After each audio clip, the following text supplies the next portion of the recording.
हमने राज्य सम्मेलन कराया और वो राज्य सम्मेलन पूरे हम लोगों की अगुवाई में हुआ, व्यक्तिगत मेरे तरफ से, और वो पूरे उत्तर प्रदेश में नहीं पूरे देश में। जब मैं विजयवाड़ा गया तो लोगों ने पूछा कि क्या यूपी में भी अभी इतनी बड़ी रैली हो सकती है, क्या यूपी में भी इतना अच्छा सम्मेलन हो सकता है। तो तिवारी जी, ये जो हमको विरासत मिली तमाम अपने बुजुर्गों से, पार्टी के बुजुर्गों से, उसको हम लोग अभी तक संजो करके रखे हुए हैं।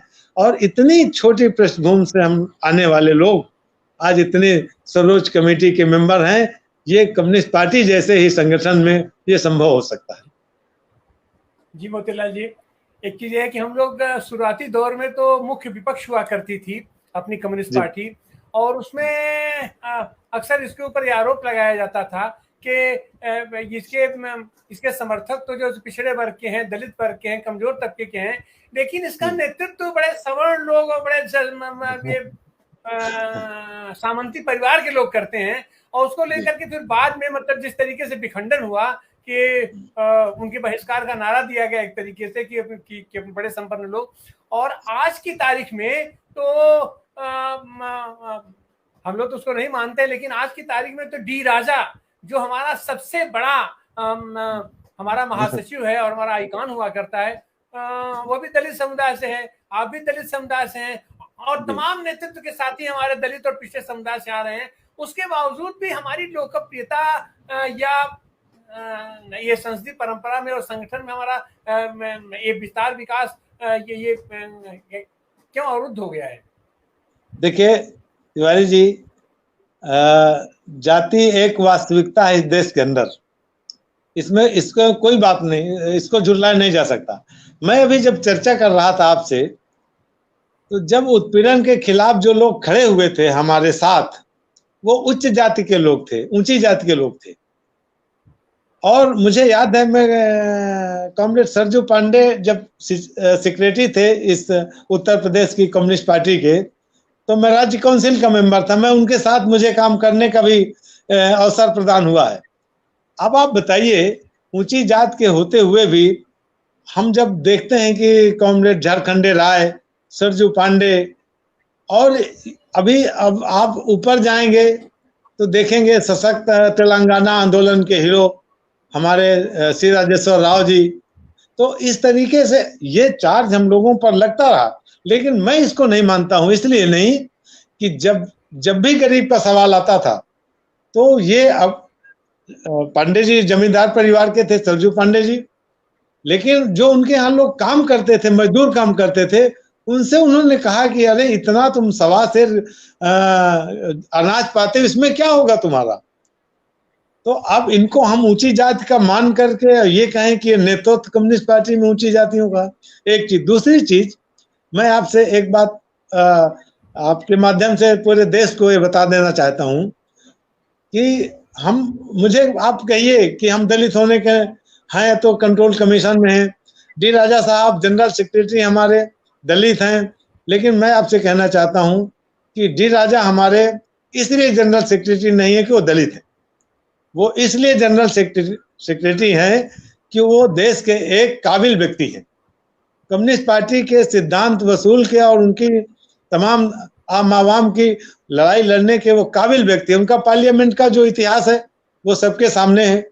और जब लोगों ने विदाई किया तो मुझे याद है, उस समय लोगों ने, बड़े बड़े नेताओं ने कहा कि आज पार्लियामेंट से राजा की विदाई है। तो राजा का मतलब वो कहते थे एक अच्छे व्यक्ति का यहाँ से विदा हो रहा है। तो मैं कुल मिलाकर के ये कहना चाहता हूँ कि हमारे पार्टी के अंदर जो तमाम ऊंची जाति के नेतृत्व के साथी रहे हैं, तो उनके पार्टी के प्रति वफादारी में और वो जिनकी पार्टी है उनके प्रति संघर्ष में उनमें उनकी कोई कोर कसर नहीं थी।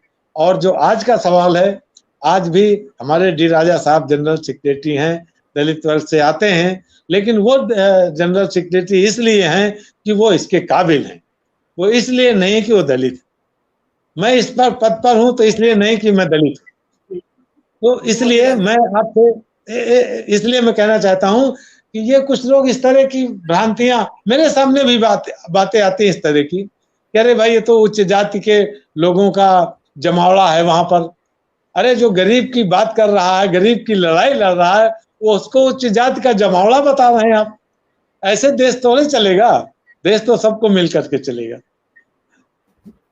जी मोतीलाल जी, अंतिम जिज्ञासा है कि वैचारिक विपक्ष के नाम पर तो देखो लेफ्ट ही रहेगा, और राष्ट्रीय पार्टियों में भी जो 6 पार्टियां, उसमें 2 पार्टियां लेफ्ट की हैं, सीपीएम है, सीपीआई है। उसके बावजूद भी केंद्र बनने का काम जो है सो ये कम्युनिस्ट पार्टियां नहीं कर पा रही हैं। तो इसकी पहल आप कैसे करेंगे? और निश्चित रूप से आज की तारीख में, जैसे एक जमाने में मैं अपना हुआ था करता था कि कांग्रेस को हटा करके एंटी कांग्रेस सारे लोगों को इकट्ठा, तो आज की तारीख में तो ये जो सांप्रदायिक ताकतें हैं, सांप्रदायिक ताकतों के खिलाफ सारे लोगों को एकजुट होना होगा, और उसमें कांग्रेस भी आएगी, समाजवादी पार्टी भी आएगी, या जितने समाजवादी घटक है, इन सारे लोगों को जोड़ने की अगर जिम्मेदारी राष्ट्रीय पैमाने पर है, तो आपकी जिम्मेदारी ज्यादा बनती है। तो आप लोग उसमें कैसे क्या पहल करने जा रहे हैं? जी तिवारी जी, ये आपका कहना सही है कि राष्ट्रीय पैमाने पर जो पॉलिटिकल माहौल बनाने की जो बात है, क्योंकि हम ये आप जानते हैं अच्छी तरह से, जहां तक मुद्दों का सवाल है, तो उन मुद्दों को बाखूबी अच्छे तरीके से पूरे समाज में जो रखने का काम, या उनको पेश करने का काम, या जनता की विश्वसनीयता कायम करने का काम, वो जो लेफ्ट में है वो लोग एहसास करते हैं, ऐसा नहीं है। और राजनीति की अपनी महत्वाकांक्षा के कारण उसको कभी कभी झुठलाते हैं। ये बहुत बड़ी जो अनप्रगतिशील जिनको हम कहते हैं, या जो मान के चलते हैं, या आने वाले दिनों में उनको जोड़ करके इस फासिस्ट ताकतों के खिलाफ लड़ने की बात करते हैं, वो कभी कभी उनमें ये बहुत बड़ी महत्वाकांक्षा आ जाती है कि अरे भाई ये तो है ही नहीं है। लेकिन राजनीतिक तौर पर अगर कोई आइडियोलॉजिकल तौर पर कोई मुकाबला अगर कर सकता है, तो लेफ्ट आइडियोलॉजी है जो फासिज्म के खिलाफ लड़ सकती है। ये बात अन्य लोगों को भी समझना होगा, हम समझाने की कोशिश करेंगे इसको। कि हमारा समय समाप्त हो चुका है, और आपसे तो लंबी बात करने की इच्छा थी, और उसको करनी भी चाहिए, लेकिन हम देखते हैं कि वामपंथी लोग जनता के बीच आकर के बहुत सी बातों को छिपा जाते हैं। फल ये होता है कि जंगल में नाचा मोर, आप इतने डेमोक्रेटिक हैं, आप इतने अच्छे हैं, आपके विचार इतने अच्छे हैं, लेकिन जब हम जनता के बीच जाएंगे ही नहीं, तो हमारी खासियत को कौन पहचान पाएगा? तो आज हमारे बीच थे ये कॉमरेड मोतीलाल जी, जो डाउन टू अर्थ, जमीन से जुड़ करके, जमीन से निकल करके, समाज के वहां से निकल करके आज एक राष्ट्रीय पार्टी के सर्वोच्च शिखर पर पहुंचे हैं, जो उसकी न्यायपालिका हुआ करती है। हमारे ये कम्युनिस्ट पार्टी के उसके ये सदस्य हैं। आपका बहुत बहुत आभार, बहुत बहुत धन्यवाद मोतीलाल जी।